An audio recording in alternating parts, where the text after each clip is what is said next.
Subscribe करें हमारे YouTube channel astro Vastu expert doctor Sakshi Sanjeev Thakur को और पाएं ज्योतिष से संबंधित जानकारियां। साथ ही बेल आइकन को दबाना ना भूलें। राधे राधे दर्शकों, मैं साक्षी ठाकुर बहुत बहुत स्वागत करती हूँ आपका इस बेहद खास प्रोग्राम का नाम है क्या कहते हैं आपके सितारे। तो दर्शकों, आपकी बड़ी बड़ी समस्याओं के छोटे छोटे उपाय लेकर हम लोग रोज आपसे मिलते हैं, आपके जीवन से जुड़ी हर समस्या का समाधान करते हैं। तो मेरे प्यारे दर्शकों, आज मैं आपसे बात करने जा रही हूँ सूर्य के राशि परिवर्तन के लिए। और सूर्य का राशि परिवर्तन आपको पता ही है कि ये जो राशि परिवर्तन है 14 जनवरी से लेकर 13 फरवरी तक रहेगा। और सूर्यदेव जो है राशि परिवर्तन करेंगे, धनु राशि से निकलकर ये जाएंगे मकर राशि में।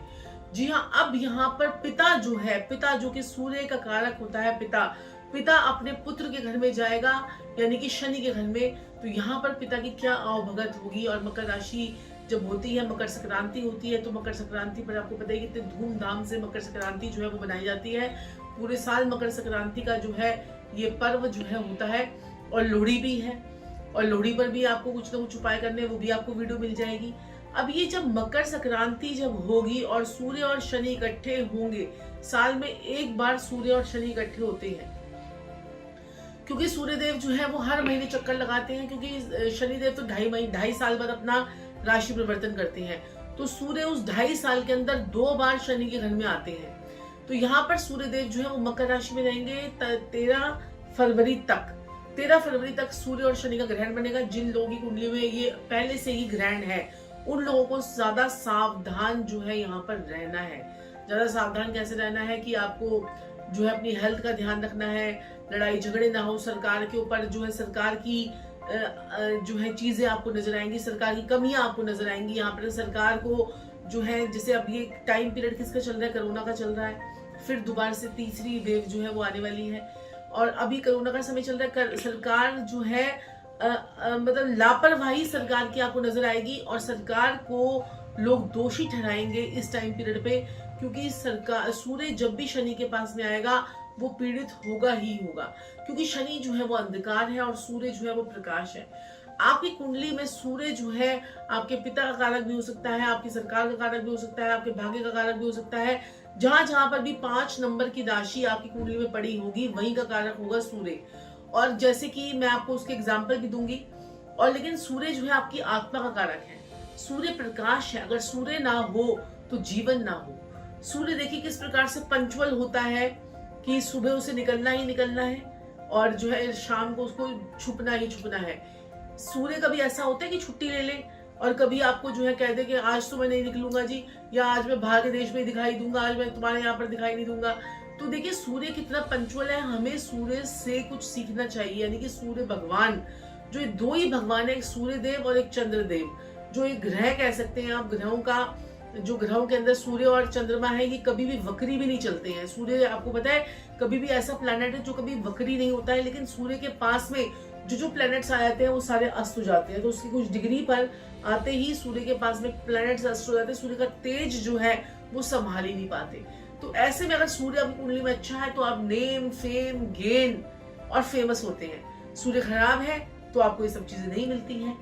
तो अब सूर्य को अच्छा करने के उपाय मैं आपको लास्ट में बताऊंगी, लेकिन आपको बताऊंगी कि मेष लगन वालों के लिए पहले तो मेरा आप ये जो मेरा प्रोग्राम होता है ना, इसे आप लगन से देखा कीजिए, आपको बहुत अच्छे इसके रिजल्ट्स आएंगे।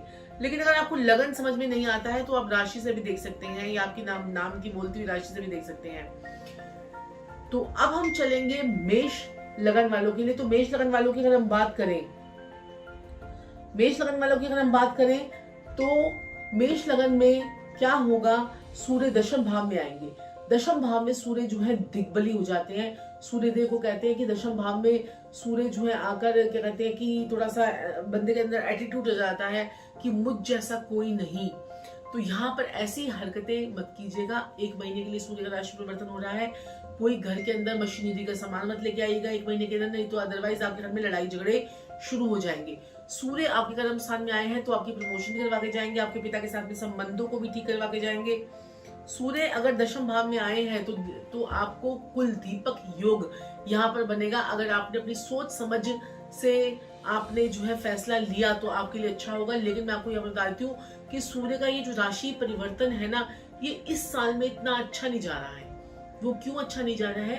पहला परिवर्तन है, पहले ग्रह का परिवर्तन है सूर्य का ये, और यहाँ पर वो इतना अच्छा क्यों नहीं जाएगा? क्योंकि सूर्य अकेले अगर होते मकर राशि में तो कुछ और कमाल दिखाते, लेकिन सूर्य जो है अभी शनि के साथ में मिलकर चलेंगे, तो शनि और सूर्य का नीच भंग भी होता है। लेकिन अगर वो अपनी उस राशि में बैठे होते हैं तो अब यहाँ पर सूर्य का नीच भंग और शनि का नीच भंग कैसे होता है? शनि अगर तुला राशि में बैठा हो और सूर्य जो है वहां पर उसी तुला राशि में सूर्य भी बैठा हो तो नीचता भंग हो जाती है, यहाँ पर असर ही कुछ अलग आ जाता है। लेकिन यहाँ पर असर कुछ और आने वाला है, तो यहाँ पर प्रमोशन तो आपकी होगी, लेकिन अगर आपने लापरवाही करी या कुछ ऐसी हरकत करी तो आपकी डिमोशन भी हो सकती है। तो यहाँ पर दोनों चीजें आपके साथ में हो सकती है। तो थोड़ा कर्म स्थान में अपना ध्यान रखें, अपने कामों को, अपने कर्मों को 10 बार देख कर सोच कर करें। कोई ऐसा काम ना कर दे जिससे आपको परेशानी हो। तो आपके लिए मैं एक उपाय बताना चाहती हूँ कि आप 10 अंडों को खाना जरूर खिलाएं इस पूरे महीने में। 15 दिन में एक बार खिला देंगे तो बहुत बढ़िया, नहीं तो एक बार तो जरूर खिलाएं। वृषभ राशि वालों की बात करें तो उनके भाग्य से सूर्य और शनि का ग्रहण का असर आएगा, लेकिन नवम भाव में आपके जो है 10 नंबर की राशि पड़ती है, यानी कि मकर राशि पड़ती है, तो वहां पर बृहस्पति का घर है, तो दोनों प्लैनेट्स जो है वो बैलेंस रहेंगे। यहाँ पर घबराने की जरूरत नहीं है। कोई कह दे आपकी किस्मत तो जी फूट जाएगी, इस महीने में किस्मत फूटी भी नजर आएगी, हाँ इम्पैक्ट तो आएगा सूर्य शनि वहां बैठे हुए, लेकिन अगर आप अपने बृहस्पति को कंट्रोल कर लेंगे ना तो आपको सूर्य शनि कुछ नहीं कह पाएंगे। आप किसी बुजुर्ग ब्राह्मण की सेवा करना शुरू कर दीजिएगा, आपके सूर्य शनि आपको बहुत अच्छा फल देकर यहाँ पर जाएंगे।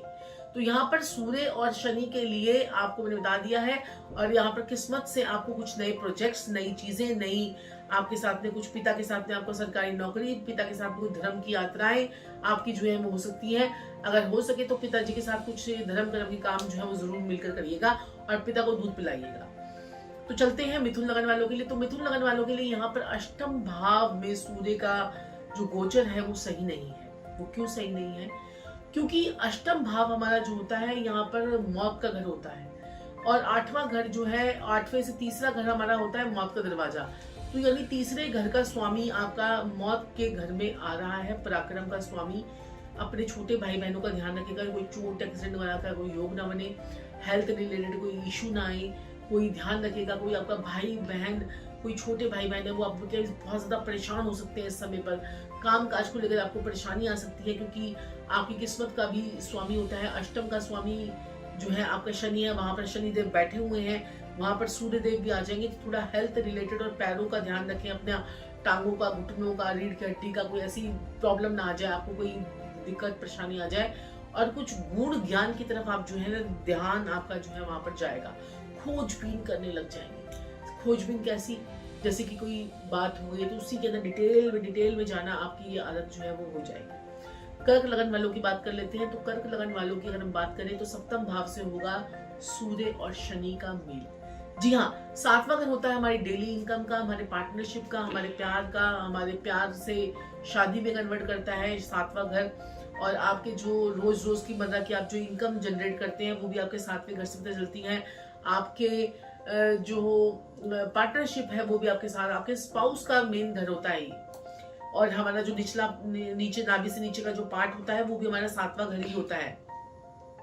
प्राइवेट पार्ट्स कह लीजिए आप, प्राइवेट पार्ट्स के अंदर वाले जो पार्ट्स होते हैं वो सारा हमारा 8वें घर से देखे जाते हैं। तो यहाँ पर अब क्या है कि आपके 7वें घर में सूर्य शनि का ग्रहण बनेगा।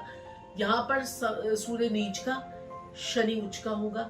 ये आपको अच्छे फल देगा, टेंशन लेने की जरूरत नहीं है, ज्यादा घबराने की जरूरत नहीं है, लेकिन जबान को संभाल कर रखना है आपने। कोई ऐसी बातें आप करने लग जाओगे, उल्टी सीधी बातें करने लग जाओगे, उल्टी सीधी बातें आप लोगों को बोलोगे, जबान को अगर कंट्रोल में कर लोगे तो पूरा महीना बढ़िया निकल जाएगा। और आप जो है धन का कहीं नुकसान आपका हो सकता है, कोई ज्यादा इन्वेस्टमेंट अभी इस महीने में करने की मत सोचिएगा। इस प्रकार की चीजें आपके साथ में ये हो सकती है। तो चलिए अब हम बात कर लेते हैं सिंह लगन वालों के लिए। तो सिंह लगन वालों के लिए तो बहुत ही शुभ है, क्योंकि छठे भाव में जो भी ग्रह आते हैं वो शुभ फल ही देते हैं। वो अगर वो पाप ग्रह हो तो वो ज्यादा आपको पावरफुल तरीके से शुभ फल देते हैं। तो कर्जे अगर आपने ले लिए थे तो कर्ज उतर जाएंगे, रोग अगर ऋण अगर शत्रु आपको परेशान कर रहे थे तो वो आपके कम हो जाएंगे, और आपको जो है नई अपॉर्चुनिटी मिलेगी, कोई नई नौकरी आपको मिल सकती है। आपके लिए जो ये समय है ये बहुत ही बेहतरीन जो है वो समय है। तो बात करते हैं हम कन्या लगन वालों के लिए। तो सिंह कन्या लगन वालों की अगर हम बात करें तो पंचम भाव से आपका ये गोचर होगा। 5वें भाव में सूर्य का पक्का घर होता है, वहां पर शनि पहले से ऑलरेडी बैठा हुआ है। तो पेट का ध्यान रखें, पब्लिक डीलिंग का ध्यान रखें, दोस्तों इसके साथ में लड़ाई झगड़े ना करें। आपको थोड़ा सा लगेगा कि यार क्या मतलब पहले से बेटर अपॉर्चुनिटी आएगी, लेकिन आपको अपनी हेल्थ का बड़ा ध्यान रखना पड़ेगा। जैसे क्या कहते हैं कि जैसे कोरोना चल रहा है तो उसमें कुछ ऐसी उल्टी सीधी चीजें ना खा लें, या आपको पेट से संबंधित दिक्कत आ सकती है। यहाँ पर आपका जो है कोई बड़ा जो प्यार मोहब्बत आपकी बहुत समय से चल रही थी, वो प्यार मोहब्बत आपकी जो है वो टूट सकती है, छूट सकती है। इस प्रकार का योग आपके बनते हैं। तो उन सब चीजों पर ध्यान रखिएगा। थोड़े समय के लिए थोड़ा सा आप प्यार मोहब्बत से रहे। वक्त खराब है तो गधे को भी बाप बनाना पड़ता है ना, तो ये सिचुएशन होती है। तो क्या कहते हैं, अब हम चलेंगे तुला लगन वालों के लिए। तो तुला लगन वालों की हम बात करें तो अपनी हेल्थ का आपको ध्यान रखना है। घबराहट, चिंता, जो घर के अंदर सुख शांति भंग होगी, मन परेशान होगा, मन में सुख शांति भंग होगी। आप सोचोगे घर से बाहर भागू, बाहर कर्फ्यू लगा हुआ है, घर के अंदर आए, मतलब ये आपके लिए बड़ा डिप्रेशन वाला जो है वो कंफर्ट जोन में नहीं रहेंगे आप। थोड़ा सा डिप्रेशन वाला जो है के लिए ये समय रहेगा 1 महीने का। इस समय आपने बहुत ही संयम से काम करना है और हेल्थ का ध्यान रखना है। हेल्थ रिलेटेड कोई इशू ना आए आपको, इस चीज का आपको बहुत ध्यान रखना है। तो इस समय आपके लिए अच्छा नहीं है, वो उसका आप उपाय करेंगे तो अच्छा आपके लिए होगा। 10 अंधों को खाना खिलाइए, बहुत ही बढ़िया है। मकर संक्रांति आ रही है, लोहड़ी आ रही है, तो आप लोग जो है गेहूं का दान कर सकते हैं।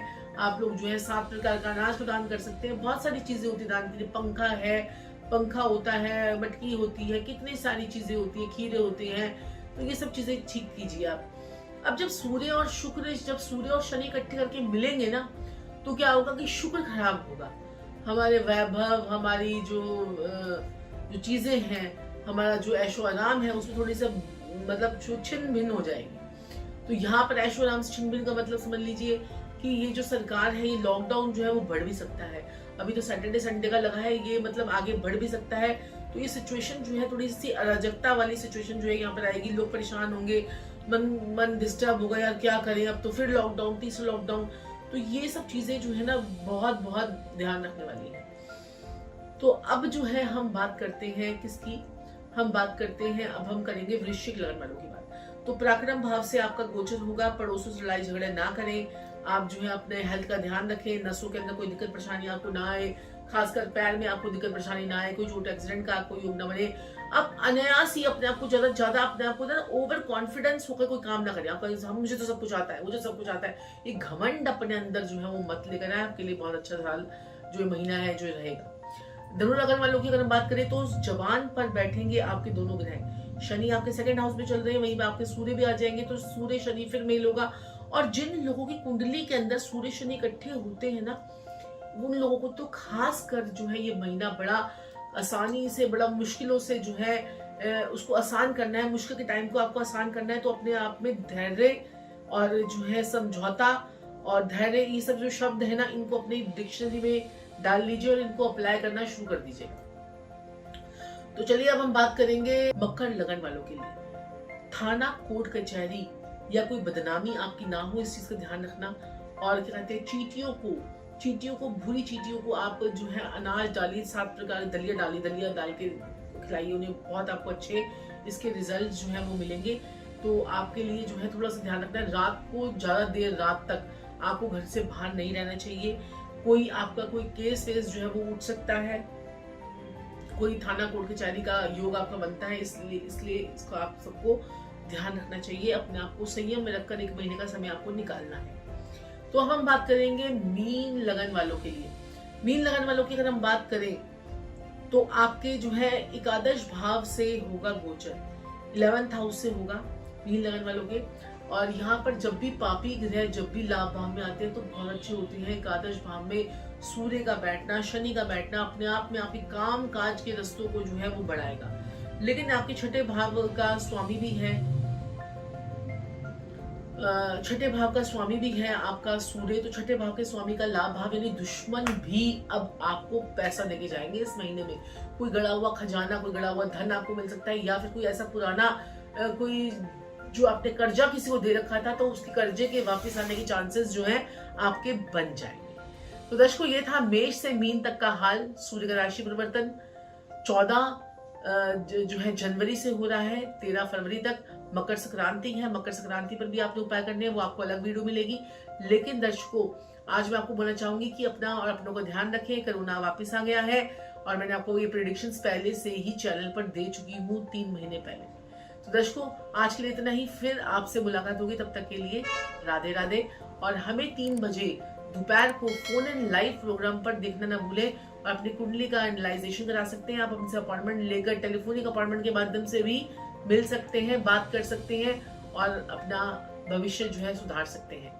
तो चलिए, आज के लिए इतना ही। राधे राधे।